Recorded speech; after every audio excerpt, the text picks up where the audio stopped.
എല്ലാവർക്കും നമ്മുടെ ഒരു പുതിയ വീഡിയോയിലോട്ട് സ്വാഗതം. അപ്പോൾ ഇന്നത്തെ നമ്മുടെ റെസിപ്പി എന്ന് പറയുന്നത് ഗോതമ്പ് നുറുക്ക് വെച്ചിട്ട് വളരെ സിമ്പിളായിട്ട് റെഡിയാക്കി എടുക്കാൻ പറ്റിയ നല്ലൊരു ഹൽവയുടെ റെസിപ്പിയാണ് കേട്ടോ. അപ്പോൾ ഈ ഒരു ഹൽവയുടെ പ്രത്യേകത എന്താണെന്ന് വെച്ചാൽ, സാധാരണ നമ്മൾ ഗോതമ്പ് നുറുക്ക് വെച്ചിട്ട് ചെയ്യുന്ന സമയത്തൊക്കെ അതിൻ്റെ പാലൊക്കെ എടുത്തിട്ടാണ് ചെയ്യാറ്. എന്നാൽ ഈ ഒരു ഹൽവയ്ക്ക് അതിൻ്റെ ഒന്നും ആവശ്യമില്ല. വളരെ സിമ്പിളായിട്ട് എളുപ്പത്തിൽ റെഡിയാക്കി എടുക്കാൻ പറ്റിയ നല്ലൊരു ഹൽവയാണ് കേട്ടോ. അപ്പം മുന്നേ ഞാൻ കുറേ ഹൽവയുടെ റെസിപ്പി ഇട്ടിട്ടുണ്ടായിരുന്നു. ഗോതമ്പ് വെച്ചിട്ടുള്ള ഹൽവ, അതേപോലെ ഗോതമ്പ് നുറുക്ക് വെച്ചിട്ടുള്ള ഹൽവ, അമൃതം പൊടി വെച്ചിട്ടുള്ള ഹൽവ, ചോറ് വെച്ചിട്ടുള്ള ഹൽവ, ഒരുപാട് റെസിപ്പി നമ്മൾ ഇട്ടിട്ടുണ്ട്. അപ്പോൾ അതും നല്ലൊരു റെസിപ്പിയാണ്. അത് കാണാത്തവർ ജസ്റ്റ് ഒന്ന് പോയി കണ്ടു നോക്കുക. എല്ലാത്തിൻ്റെയും ലിങ്ക് വേണമെന്നുണ്ടെങ്കിൽ താഴെ ഡിസ്ക്രിപ്ഷൻ ബോക്സിൽ ഞാൻ കൊടുക്കാം കേട്ടോ. അപ്പോൾ നമുക്ക് വേഗം തന്നെ ഈ ഒരു ഹൽവയുടെ റെസിപ്പി എങ്ങനെ തയ്യാറാക്കാൻ നോക്കാം. അതിന് മുന്നേ നിങ്ങൾ ഈ ഒരു ചാനലിലെ വീഡിയോസൊക്കെ ആദ്യമായിട്ടാണ് കാണുന്നതെങ്കിൽ നിങ്ങളുടെ റൈറ്റ് സൈഡിൽ ഇതുപോലുള്ള ഒരു സബ്സ്ക്രിപ്ഷൻ ബട്ടൺ ഉണ്ടാകും കേട്ടോ. അതിൽ ജസ്റ്റ് ഒന്ന് പ്രസ് ചെയ്യുന്ന സമയത്ത് ഒരു കുഞ്ഞു ബെല്ലൈക്കൺ വരും. ആ ബെല്ലൈക്കൺ കൂടി ക്ലിക്ക് ചെയ്ത് ഓൾന്ന് തന്നെ ക്ലിക്ക് ചെയ്യുകയാണെന്നുണ്ടെങ്കിൽ ഞാനിടുന്ന എല്ലാ വീഡിയോസിൻ്റെ നോട്ടിഫിക്കേഷൻ നിങ്ങൾക്ക് മിസ് ചെയ്യാതെ വരും കേട്ടോ. അപ്പോൾ നമുക്ക് വേഗം തന്നെ ഈ ഒരു ഗോതമ്പ് നുറുക്ക് വെച്ചിട്ടുള്ള ഹൽവ എങ്ങനെ റെഡിയാക്കുന്നത് ഒന്ന് കണ്ടു നോക്കാം. ഈ ഒരു ഹൽവ റെഡിയാക്കാൻ വേണ്ടിയിട്ട് ഇതുപോലുള്ളൊരു ഗ്ലാസ്സിൽ ഒരു ഗ്ലാസോളം വരുന്ന ഗോതമ്പ് നുറുക്കാണ് കേട്ടോ ഞാൻ എടുത്തിട്ടുള്ളത്. ഇതിപ്പോൾ ഇച്ചിരി വലിയ തരികളോട് കൂടിയിട്ടുള്ള ഗോതമ്പ് നുറുക്കാണ്. ഇനി നിങ്ങളുടെ കയ്യിൽ ചെറിയ തരികളോട് കൂടിയിട്ടുള്ള ഗോതമ്പ് നുറുക്കാണെന്നുണ്ടെങ്കിൽ അതും എടുക്കാം കേട്ടോ, കുഴപ്പമൊന്നുമില്ല. ഇതിപ്പോൾ റേഷൻ കടയിൽ നിന്ന് കിട്ടുന്നുള്ള ഗോതമ്പ് നുറുക്കാണ്. ഇപ്പോൾ നിങ്ങളുടെ കയ്യിൽ പാക്കറ്റുള്ള ഗോതമ്പ് നുറുക്കാണെന്നുണ്ടെങ്കിൽ അതും എടുക്കാം കേട്ടോ.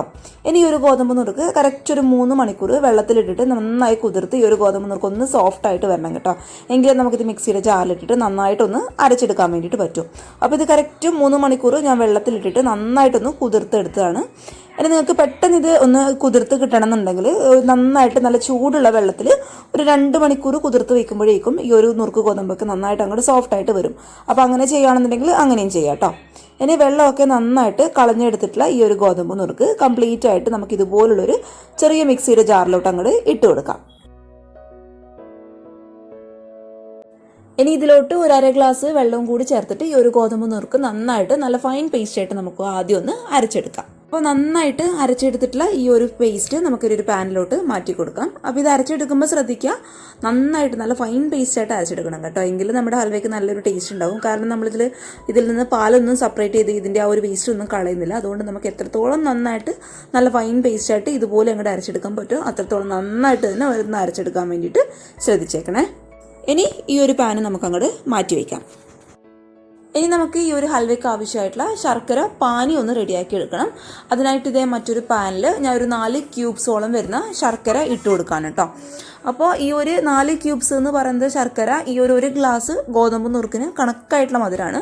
പിന്നെ നിങ്ങൾക്ക് ഒരുപാട് നല്ല മധുരം വേണമെന്നുള്ളവർക്ക് ഒരു 5 മുതൽ 6 ക്യൂബ്സ് വരെ ശർക്കര ഇട്ട് കൊടുക്കാം കേട്ടോ. ഇനി ഇതിലോട്ട് ഒരു 1/2 ഗ്ലാസ് വെള്ളവും ചേർത്തിട്ട് നമുക്ക് ഈ ഒരു ശർക്കര പാനി ഒന്ന് റെഡിയാക്കി എടുക്കാം.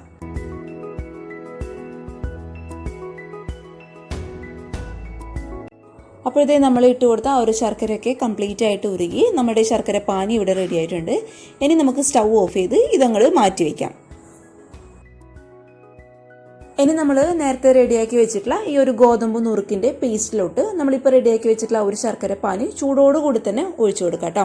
പക്ഷേ ഒഴിച്ചു കൊടുക്കുന്ന സമയത്ത് ശ്രദ്ധിക്കുക, നമ്മൾ ഒഴിച്ചു കൊടുക്കുന്ന ആ ഒരു സമയം തന്നെ മറ്റൊരു സ്പൂൺ വെച്ചിട്ട് നന്നായിട്ടൊന്ന് മിക്സ് ചെയ്ത് കൊടുത്തോളൂ കേട്ടോ. കാരണം ആ ഒരു ശർക്കര പാനിക്ക് ചൂടുള്ള കാരണം നമ്മുടെ ഗോതമ്പ് ആ ഒരു പേസ്റ്റ് പെട്ടെന്ന് അങ്ങോട്ട് കട്ട പിടിച്ച് പോകാനുള്ള ചാൻസ് ഉണ്ട്. അപ്പോൾ അത് ഒഴിവാക്കാൻ വേണ്ടിയിട്ട് ഒഴിക്കുന്ന ആ ഒരു സമയം തന്നെ മറ്റൊരു സ്പൂൺ വെച്ചിട്ട് നന്നായിട്ടൊന്ന് മിക്സ് ചെയ്ത് കൊടുക്കാൻ വേണ്ടിയിട്ട് പ്രത്യേകം ഒന്ന് ശ്രദ്ധിച്ചേക്കണേ.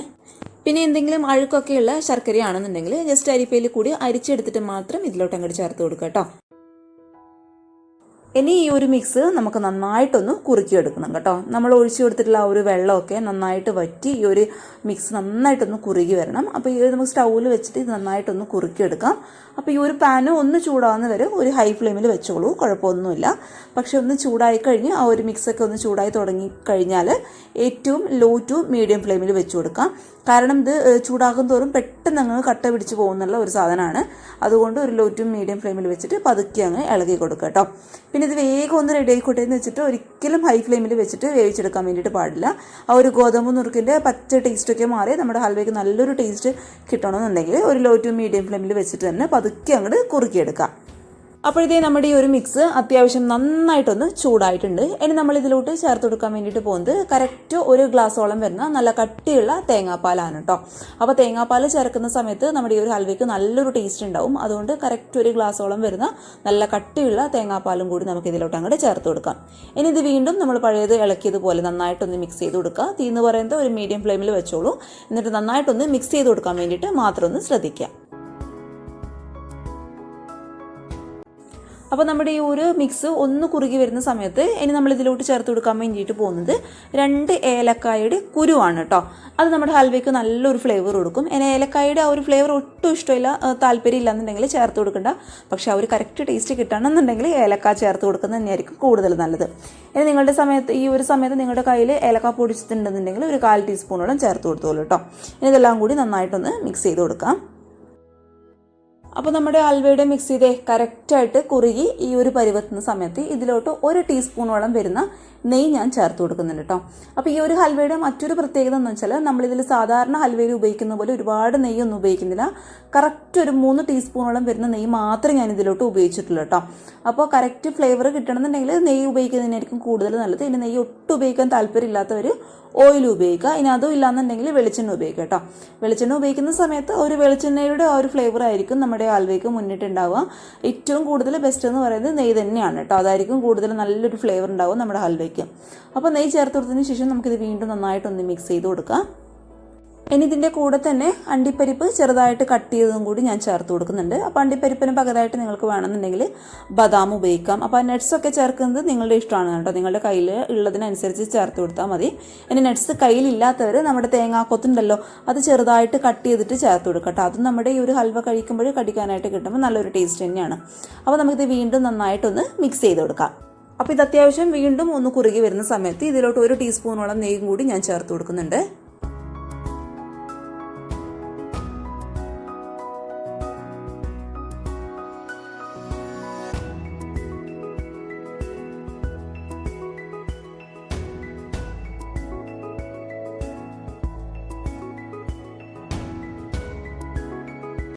അപ്പോൾ ഇതേ നമ്മുടെ ഒരു ഹൽവയുടെ മിക്സൊക്കെ അത്യാവശ്യം ഒന്ന് കുറുകി നന്നായിട്ട് ആ ഒരു കറക്റ്റ് പരുവത്തിൽ എത്തിയിട്ടുണ്ട് കേട്ടോ.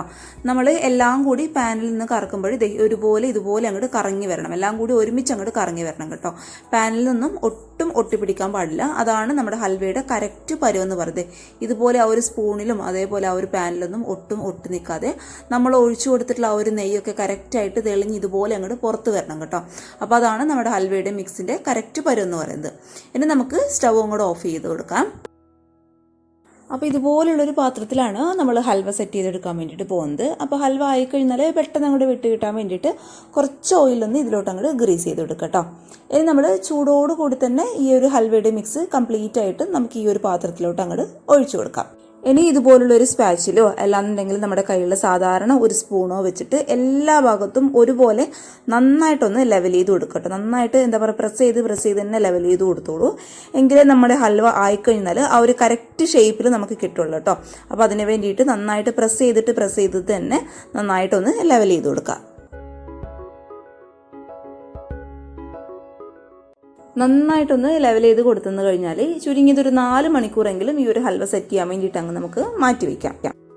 നമ്മുടെ ഹൽവ കറക്റ്റ് ഒരു 4-4.5 മണിക്കൂർ കൊണ്ട് കറക്റ്റായിട്ട് സെറ്റായിട്ട് കിട്ടിയിട്ടുണ്ട്. അതിൻ്റെ ചൂടൊക്കെ കംപ്ലീറ്റ് ആയിട്ട് മാറി ഇത് നന്നായിട്ടൊന്ന് ടൈറ്റ് ആയിട്ട് വന്നിട്ടുണ്ട് കേട്ടോ. ഇനി ഇത് ഈ ഒരു പാത്രത്തോട് കൂടി തന്നെ നമുക്ക് മറ്റൊരു പാത്രത്തിലോട്ട് അങ്ങോട്ട് കമിഴ്ത്തി കൊടുക്കാം.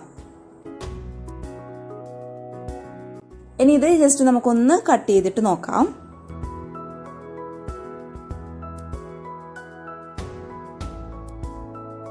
അപ്പോൾ നമ്മുടെ ഒരു സൂപ്പർ സോഫ്റ്റ് ആയിട്ടുള്ള ഹൽവ ഇവിടെ റെഡി ആയിട്ടുണ്ട്. നല്ല ടേസ്റ്റ് ഉണ്ടായിരുന്നു കേട്ടോ കഴിക്കാൻ വേണ്ടിയിട്ട്. നമ്മളിത് ഗോതമ്പ് നുറുക്ക് വെച്ചിട്ടാണ് ചെയ്തതെന്നുള്ളത് ഒരിക്കലും പറയില്ല കേട്ടോ. അത്ര ടേസ്റ്റ് ഉണ്ടായിരുന്നു കഴിക്കാൻ വേണ്ടിയിട്ട്. പിന്നെ ഈ ഒരു ഹൽവ ഉണ്ടാക്കാൻ വേണ്ടിയിട്ട് വലിയ മെനക്കടൊന്നുമില്ല. നമ്മൾ വിചാരിച്ചാൽ നമുക്ക് പെട്ടെന്ന് റെഡിയാക്കി എടുക്കാൻ പറ്റുന്ന നല്ലൊരു റെസിപ്പിയാണ്. അപ്പോൾ തീർച്ചയായിട്ടും എല്ലാവരും ഒന്ന് ട്രൈ ചെയ്ത് നോക്കുക. പിന്നെ എൻ്റെ അടുത്ത് ഒരു കുഞ്ഞു കാര്യം പറയാൻ വേണ്ടിയിട്ട് വിട്ടുപോയിട്ടുണ്ട് കേട്ടോ. മറ്റൊന്നുമല്ല, നമ്മൾ ഹൽവയുടെ മിക്സ് ചെയ്യുന്ന സമയത്ത് നമ്മൾ ഇതിലോട്ട് ഒരു നുള്ളു ഉപ്പ് ഇട്ട് കൊടുക്കണം കേട്ടോ. എങ്കിലേ നമ്മുടെ ആ ഒരു മധുരം കറക്റ്റായിട്ട് കറക്റ്റായിട്ടൊന്ന് ബാലൻസായി കിട്ടുള്ളൂ. ഞാൻ ഇട്ട് കൊടുത്തിട്ടുണ്ടായിരുന്നു, പക്ഷേ അത് റെക്കോർഡായിട്ടുമില്ല, ആ ഒരു സമയത്ത് ഞാൻ പറഞ്ഞിട്ടുമില്ല കേട്ടോ. അപ്പോൾ പ്രത്യേകിച്ച് ഒന്ന് ശ്രദ്ധിക്കുക, ഒരു നുള്ളു മതി കേട്ടോ, ഒരു ഹൽവയുടെ മധുരം ഒന്ന് ബാലൻസായി കിട്ടാൻ വേണ്ടിയിട്ട് മാത്രം, അത്രമാത്രം ഒന്ന് ശ്രദ്ധിച്ചാൽ മതി. അപ്പോൾ ഇത്രയേ ഉള്ളൂ. തീർച്ചയായിട്ടും എല്ലാവരും ഒന്ന് ട്രൈ ചെയ്ത് നോക്കുക. നല്ലൊരു റെസിപ്പിയാണ് കേട്ടോ, തീർച്ചയായിട്ടും എല്ലാവർക്കും ഇഷ്ടപ്പെടും. അത്രയും സോഫ്റ്റാണ്, നമ്മൾ വായിലിടുമ്പോൾ ശരിക്കും അങ്ങ് അലിഞ്ഞു പോകുന്ന രീതിയിലുള്ള ഒരു ഹൽവയാണ് കേട്ടോ ഇത്. അപ്പോൾ എല്ലാവർക്കും ഇഷ്ടമായെന്ന് വിചാരിക്കുന്നു. ഇഷ്ടപ്പെട്ടാൽ ഞാൻ എപ്പോഴും പറയുന്ന പോലെ വീഡിയോ ഒന്ന് ലൈക്ക് ചെയ്തേക്ക് കേട്ടോ. അതേപോലെ ചാനലിലെ വീഡിയോസൊക്കെ ആദ്യമായിട്ട് ആരെങ്കിലും കാണുകയാണെന്നുണ്ടെങ്കിൽ കണ്ടിഷ്ടപ്പെട്ടാൽ പ്ലീസ് ഒന്ന് സബ്സ്ക്രൈബ് ചെയ്തിട്ട് തൊട്ടടുത്തുള്ള ആ കുഞ്ഞു ബെല്ലൈക്കൺ കൂടി ഇനേബിൾ ചെയ്ത് ഓൾന്ന് തന്നെ ക്ലിക്ക് ചെയ്യുകയാണെന്നുണ്ടെങ്കിൽ ഞാനിടുന്ന എല്ലാ വീഡിയോസിൻ്റെ നോട്ടിഫിക്കേഷൻ നിങ്ങൾക്ക് മിസ് ചെയ്യാതെ വരുന്നതായിരിക്കും കേട്ടോ. പിന്നെ ഈ ഒരു ഹൽവയുടെ റെസിപ്പി ഇഷ്ടപ്പെട്ടാൽ നിങ്ങൾ മറക്കാതെ ഈ ഒരു കമൻറ്റ് ബോക്സിൽ ഒന്ന് വന്ന് കമൻറ്റ് ചെയ്യുക. അപ്പോൾ നാളെ ഒരു നല്ല വീഡിയോ ആയിട്ട് കാണും വരെ thank you for watching Simnas food world. By.